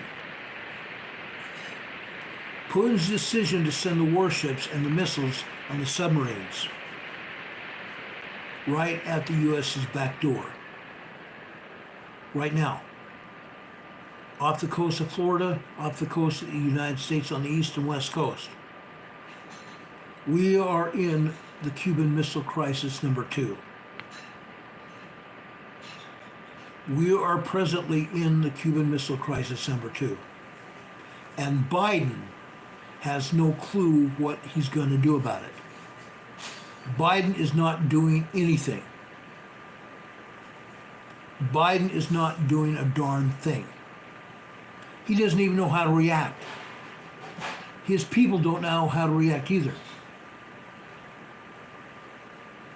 Superdrag is asking, why would you put an ICBM on a short coastal launch? Because they can launch those missiles from anywhere. And it's not just the hydroponic missiles or hypersonic missiles. They have other missiles as well. No one else is hardly talking about it except on the alternative media, meaning YouTube and Rumble. Dan Bongino is talking about it. I'm talking about it. Stephen Gardner's talking about it. And he's not the only one. But what I want you to know, the Bidens, the Biden family, the Biden crime family, and Mitt Romney, and I just found out about it. Mitt Romney has also been over in Ukraine. Mitt Romney and the Biden crime family have pilfered money from Ukraine. Unreal. Uncotton picking real. I thought Mitt Romney was a friend of mine. He's not. Mitt Romney and many other congressmen and senators and the President of the United States and his family are crime families taking advantage of Ukraine. Charlie is saying corruption. You're right. You're absolutely right, Charlie. It is corruption. Yes, they talked about it on TikTok as well. Accepting cash payoffs from Ukraine. And if you think that Zelensky, the president of Ukraine, is just a Jew and he's harmless, he's not. He's up to his ears in the middle of it. He's up to his ears in the middle of it. It's insane, guys. It's absolutely insane.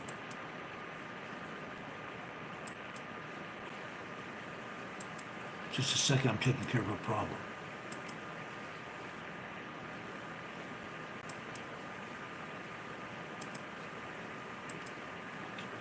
I got rid of the problem. Charlie's saying they've sold out this country. You're right. Biden, Romney, and the other politicians have sold out this country. It's a sad state of affairs. We need to get rid of these people. These people have to be removed from our country. I'm not calling for their death. I'm not saying that. But I am calling for them to be removed from our political government. They must be removed legally. Possibly sent to prison. That's what they really deserve, is prison. I'm saying. And Mitt Romney would be very disappointed in me for saying that. I don't give a damn. I honestly don't give a damn. Now, what I'm now going to show you may be troubling to those of you that have been watching my program for any length of time. But you need to see this.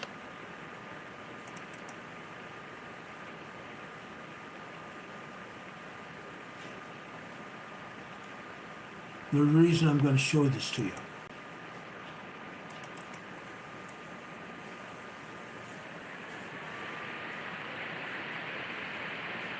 Just a second here.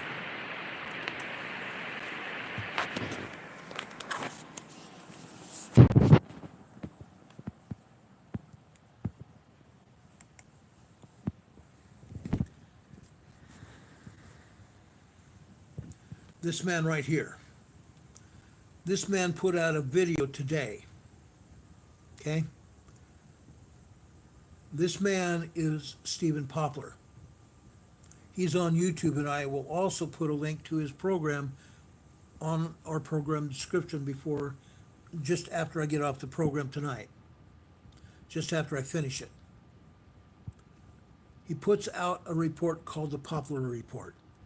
Again, I highly recommend you go over to Stephen Gardner's program and watch his program. And then go over here to the Poplar Report and see the Poplar Report with Stephen Poplar right here. Stephen Poplar put out another video today showing the danger we are all in. Showing the danger we are all in. It's very real. It is very real. What I'm showing you now, you must see. What I'm going to show you now is very real, and I believe you need to see this. Just a second here.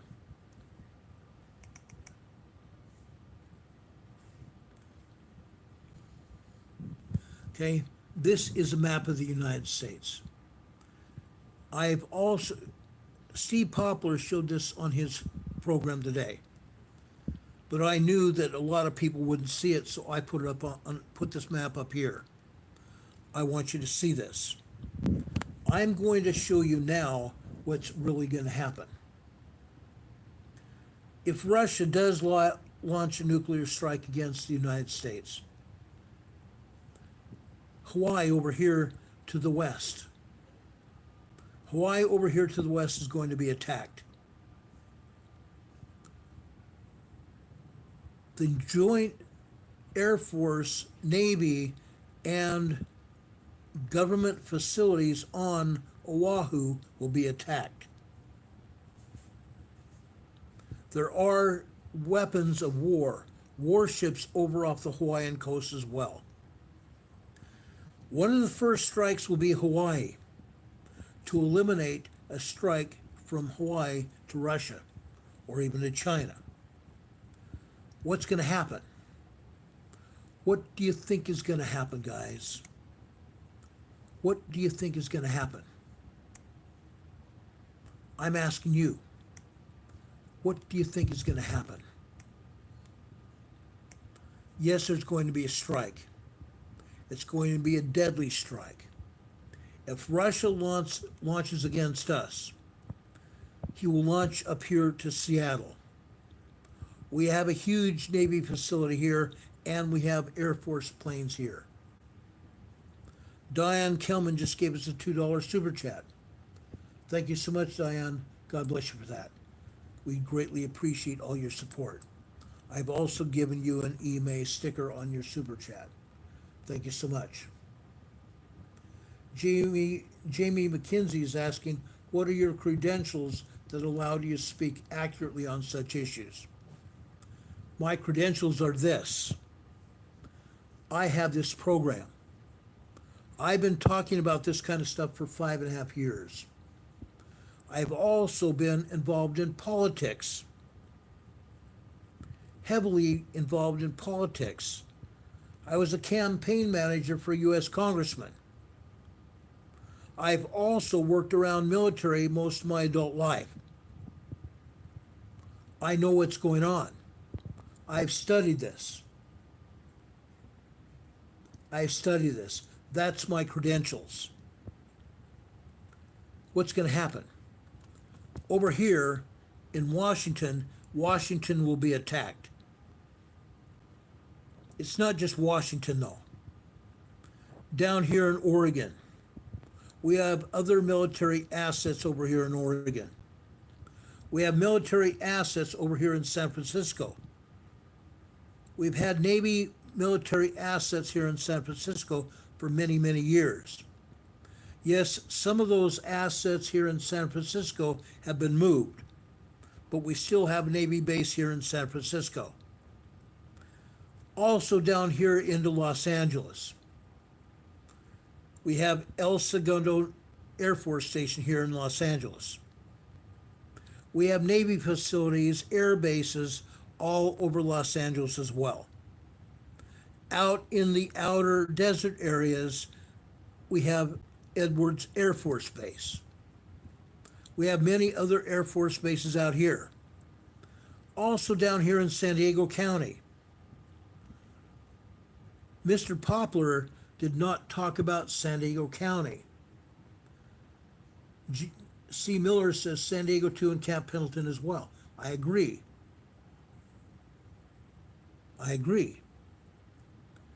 San Diego has many military bases. Miramar Naval Air Station is one of them. Miramar and Naval Station San Diego will probably be one of the first strikes. Mr. Poplar didn't even talk about that. Miramar Naval Air Station, Naval Station San Diego, and Coronado Naval Air Station as well. And possibly out here into the desert just south of the Salton Sea. El Centro Naval Air Station here. Over here just north of Las Vegas. we have Nellis Air Force Base here. Utah. Over here we have Hill Air Force Base here. Hill Air Force Base has B-52s and other strategic weapons here. The U.S. military shuttles B-52s and nuclear weapons out of Hill Air Force Base all the time. San Diego does the same thing. Why do I know? Because I worked around San Diego military area. I worked with the military out here. I was not working in the military, but I worked around the military. I know for a fact they have command and control down here. They also have nuclear weapons out here. Naval Station San Diego, we have nuclear destroyers and other frigates. What do you think is on the aircraft carriers and the other ships that comprise the United States Aircraft Carrier Task Force? They do. Also, Mr. Poplar didn't talk about the low frequency radio communications facility just south of the city of San Diego.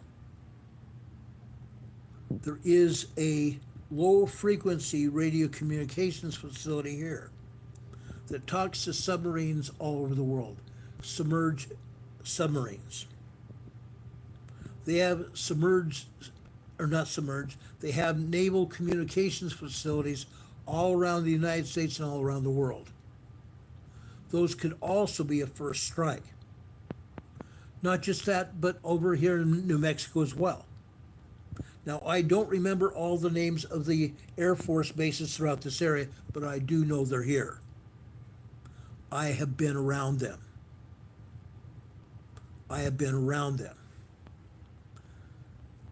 Over here in Colorado Springs, we have Peterson Air Force Base here. Peterson has been command and control with Space Force for many years. Peterson Air Force Base could be a first strike. Just outside east of Denver is another Air Force Base there, also part of the Space Force. And they have high capacity aircraft from the Air Force Reserve. So that facility could also be part of a first strike. Not just that.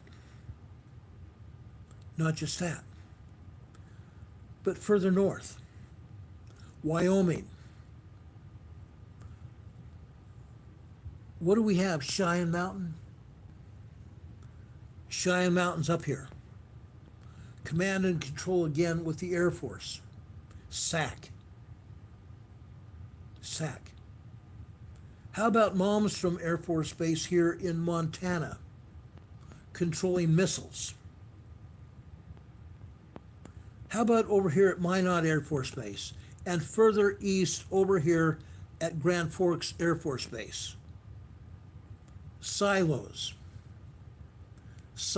and underground command and control to command our nuclear arsenal or missiles. Minot and Grand Forks Air Force Base here in North Dakota. All of these facilities, as Mr. Poplar put out, could be destroyed. Any one of these facilities could be a first strike. Not just that. Down here in Oklahoma, we have Tinker Air Force Base.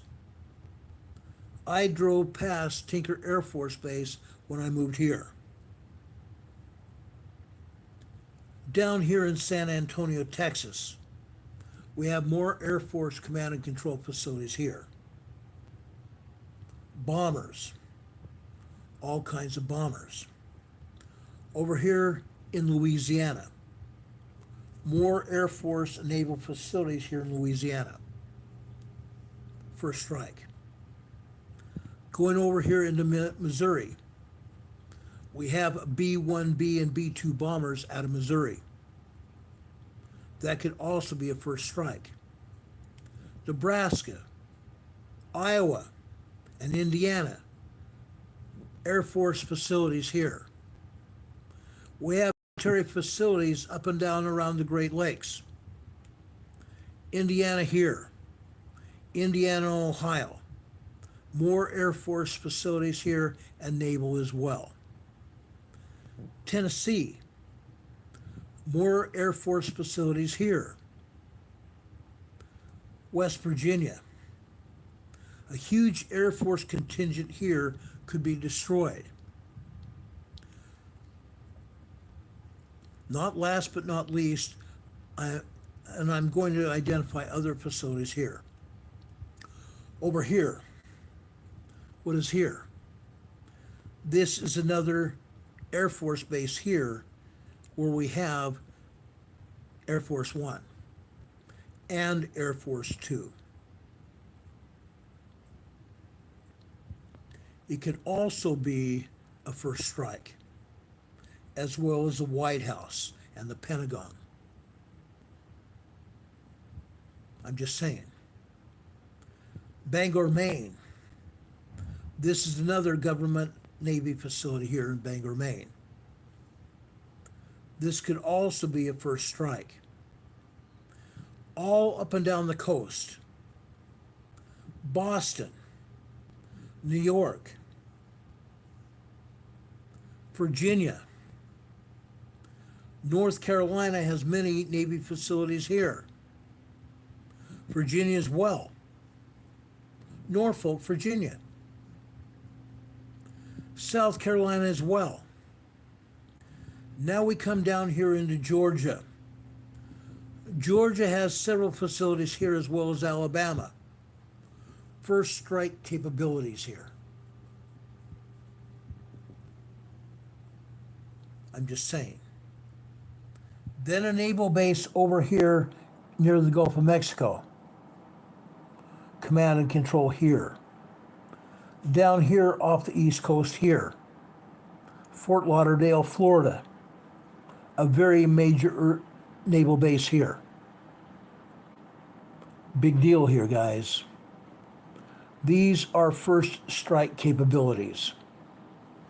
All up and down the East Coast, all up and down the West Coast, and unfortunately, Mr. Poplar did not even talk about any of this during his broadcast. But I'm showing you right now. I am showing you this right now. You need to be very much aware of what's happening. You need to very much be aware of what's going on. Now, I want to continue showing you what's happening and tell you what's going on. You need to be very much aware of what's happening. Your lives and the lives of your family could be at risk. Emergency Management Associates talks about all kinds of emergencies, not just natural disasters. We talk about all kinds of emergencies, everywhere, literally everywhere. I just showed you first strike military facilities here in the U.S. Okay? Strategic military sites could be attacked. I'm very serious. Now, what is actually going on?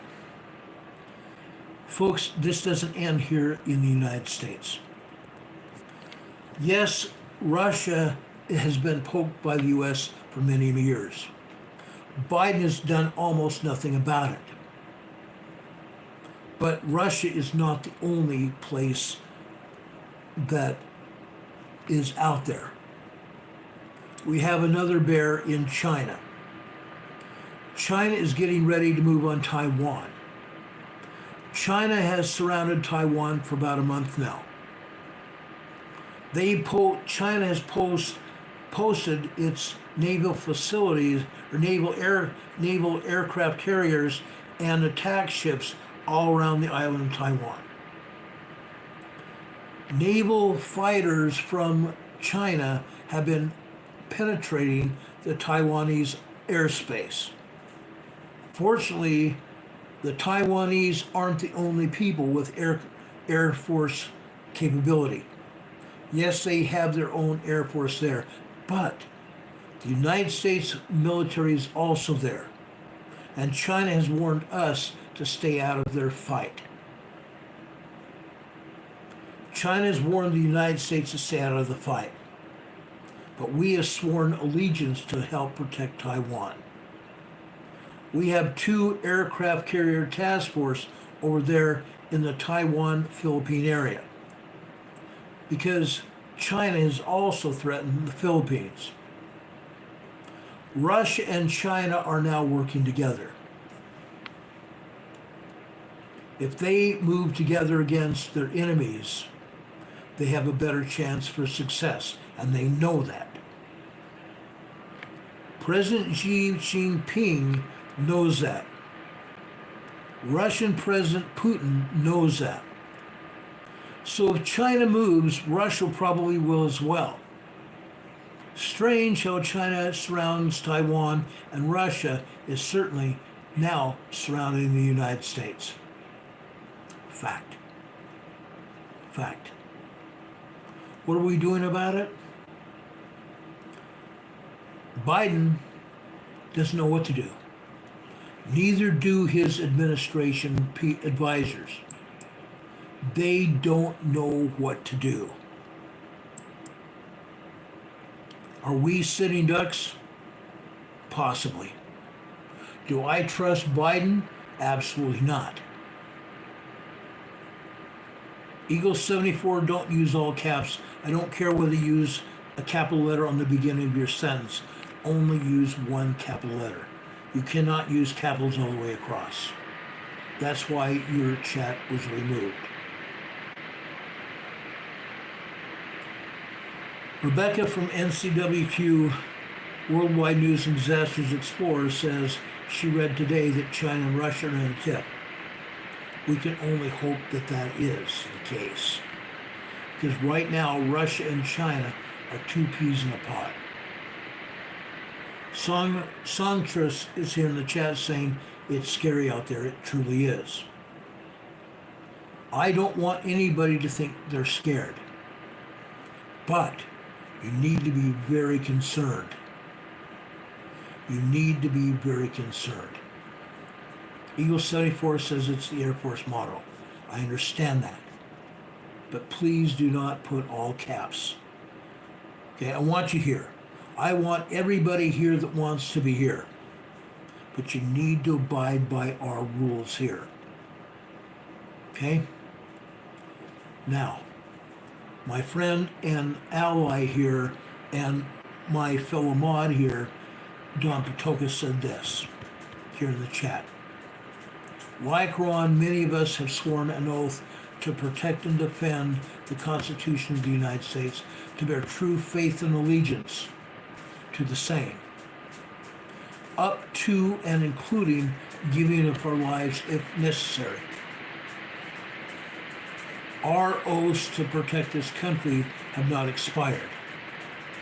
When I took an oath as a federal police officer, I took the same oath that the President of the United States takes. I took the same oath that every military member takes as well. My oath has not expired just because I retired. My oath doesn't expire, and that's why I'm adamant about talking about what we talked about tonight. This is very serious. This is very serious. We have a weak president, and President Putin and President Xi Jinping know that. Canadian Patriot is over in southeastern Canada, and he said he took the same oath up in Canada. Our oaths don't expire. Our oaths to protect our country have not expired. They are ongoing. And I'm going to tell you this, and I'm very honest. I will stand shoulder to shoulder with everyone to protect and defend this country. And all of you who are here with me, I appreciate that. Whoever put that Chinese or Japanese information here, you need to take it off. It was deleted by our mods. You speak English here in the chat, or you can't be here. You speak English in this chat, or you can't be here.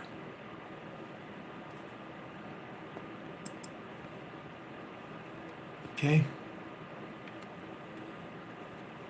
Someone here says better get Trump back in office because him and Putin got along. I agree. Frankly, I believe Mr. Trump would be a better president, and he was a better president when he was in power. I hope he will be back in power soon. Biden is a weak person. Biden and his entire administration are very weak. They couldn't do squat. Leia's here in the chat. Leia, thank you for being here. I appreciate you very much. I haven't seen Leia in a long time. She says she remembers the 1962 Cuban Missile Crisis. I do as well. I was only 7 years old, but I knew my father was very concerned. He was in the Naval Reserve, and he was in the Naval Reserve for 34 years. He was concerned just then as much as he has been concerned with the government of the United States before he died. Kira's asking, why don't I run for office? I don't want to run for office. I feel I can have more influence outside of the government. I was a campaign manager for U.S. congressmen. I spent a long time working for that congressman, 6.5 years. I got a lot done. I helped the congressman very much until he retired. Now, will I continue supporting the country? Yes. But I will not support the inaction of the president or any of the politicians. The politicians need to go away. Bye-bye. They need to be removed. It's up to us as citizens to remove those in power that don't belong there. C. Miller says, as a citizen of America, you are in charge technically. I am. That's one of the reasons I've been here on YouTube. Because I have an influence here. I have thousands of people that support what I'm doing. I have thousands of people that count on me putting out the information. That's why I'm here. I've been there, done that. I have been there, done that. Does anybody have any questions about anything I've said? I'm going to be addressing this even more during the next few days. I am keeping an eye on what's going on. I always do.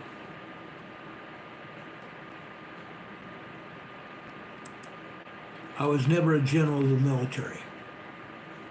I spoke to quite a few generals. I've spoken to quite a few admirals in the Navy as well.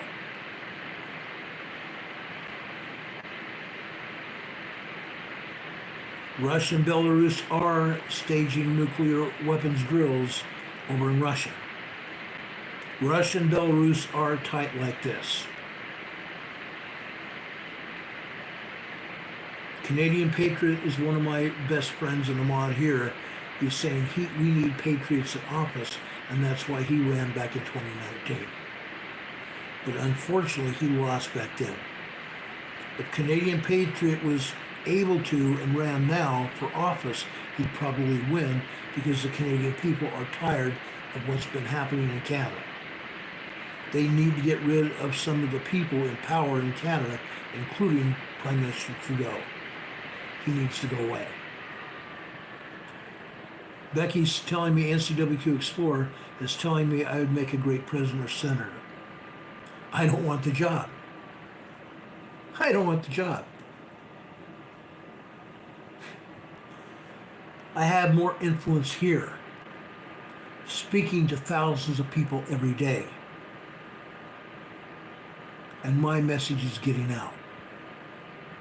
And when I'm talking about thousands of people every day, I'm talking about all of you. And all of you who share this message of Emergency Management Associates with your family, your extended family, your friends, your neighbors, your social media contacts, and even the people you work with. You share this program, our message gets out to everyone. And we greatly appreciate that. We want you to invite people to watch our program and subscribe to this program. We need this channel to grow. We're now over 5,000 subscribers here. And thousands of people hear and watch our program every day. Every day. 2,000 to 3,000 people watch our program every day. We do get the message out. I'm hoping that that number will reach higher. Much, much higher. Okay? C. Miller says, Ron, you're my idol and my hero. A mature mentor in my life. Thank you for that. I'm beyond blessed and thankful for that and for you. C. Miller, I'm thankful for you as being here as well. Please, folks, share this program far and wide. Our message needs to get out. The United States is in real trouble. Over on my Facebook page, and yes, I don't like having a Facebook page, but I do have it. Over on my Facebook page, I have hung an upside down flag as my profile picture for a long time, and it's going back up. An upside down flag means the United States is at war, and technically that's exactly what it is. We are at war. I want to help this country recover. I will vote for a convict before I will vote for Joe Biden or any of his cronies. Our world and our countries are in trouble. Our countries all over the world are in trouble. It's not just the United States. I pointed out a great deal of information about the United States because we are in heavy doggy doo-doo, to put it lightly. We are in distress. I may start flying my flag outside my home upside down probably tomorrow. Folks, I love you. I care about you and your families. I care about your survivors, your family, your children, your grandchildren. I want everyone to survive what's going on. That's why we talk about preparedness. That's why I give you this information every day. I want you all to survive what's going on. I want you to be prepared. You need to be prepared, and the only way you can do that is to have the information we share with you. That's why we do it. Brothers and sisters, I care about you. I love you very much. The Lord loves you. The Lord loves you so, so much, if you only even knew. Most people don't know. Most people don't know. But I know. I have a testimony of Jesus Christ. I have lived and worked for Jesus Christ. I've worked and carried his message to the faithful. I've been a missionary. I've been a missionary most of my life. I was a full-time missionary to Sweden. I lived and worked in Sweden.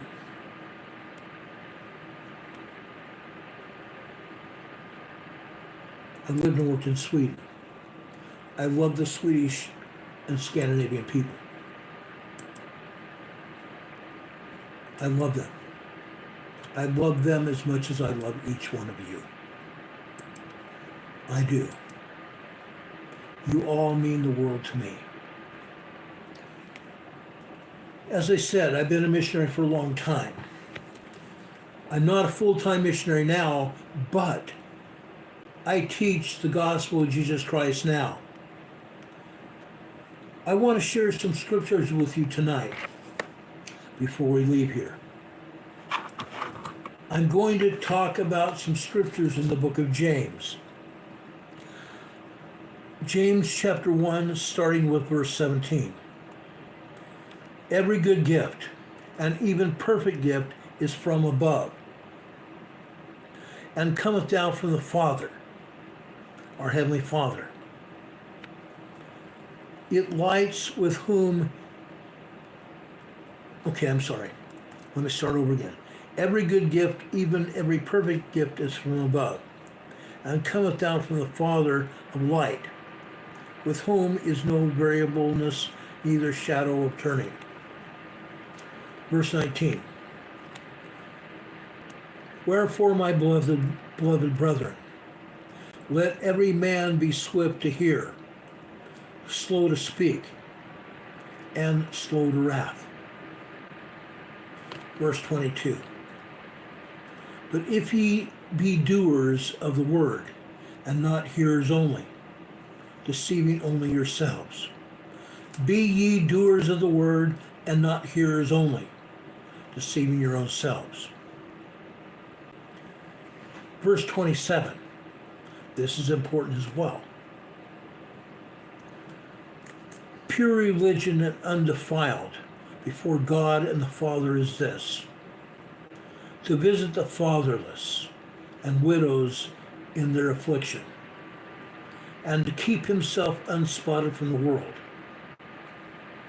That is our obligation as servants of God, to keep ourselves unspotted from the world and to help those around us, helping those around us. Then I go back to verses 5 and 6 in the first chapter of James. This will tell you, in these two verses, it will tell you how you yourself can find out for yourself if what we're talking about is true. If any of you lack wisdom, let him ask of God, that giveth to all men liberally, and upbraideth not, and it shall be given him. But let him ask in faith, nothing wavering. For he that wavereth is like a wave in the wind, a wave of the sea, driven with the wind and tossed. We have the obligation to find out for ourselves if the message we are giving you is true. The message that we are given to the world is true. I know it is, and we have the obligation to share it. But first, we must gain a testimony of the Word. The only way you're going to gain a testimony is to read the Scriptures and then pray about it. Find out if what we're telling you is true. And if it is true, the Holy Ghost will reveal it to you. The Holy Ghost himself will reveal it to you. And I know that for a fact, because I have done that. I have done that. Get down on your knees and ask God. Ask God. Aries Bloodstone says, I'm subscribed. Thank you. Thank you for subscribing. We appreciate it.